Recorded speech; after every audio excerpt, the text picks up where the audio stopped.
बिस्मिल्लाहिर्रहमानिर्रहीम। एक दफ़ा अल्लामा हादम हुसैन रिजवी साहब ने अल्लामा इकबाल के बेटे जावेद इकबाल को पकड़ लिया था और जो अल्लामा इकबाल के बेटे हैं उनकी टांगें कांपने लग गई थीं।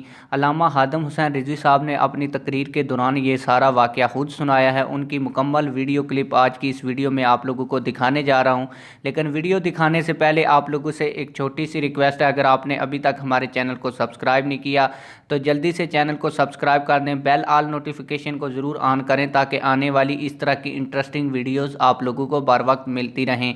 और जिन लोगों ने अभी तक हमारी वीडियो को लाइक नहीं किया तो वीडियो को लाइक कर दें। आप लोगों को असल वीडियो की जानब लिए चलूँगा। आइए मुकम्मल वीडियो क्लिप देखते हैं।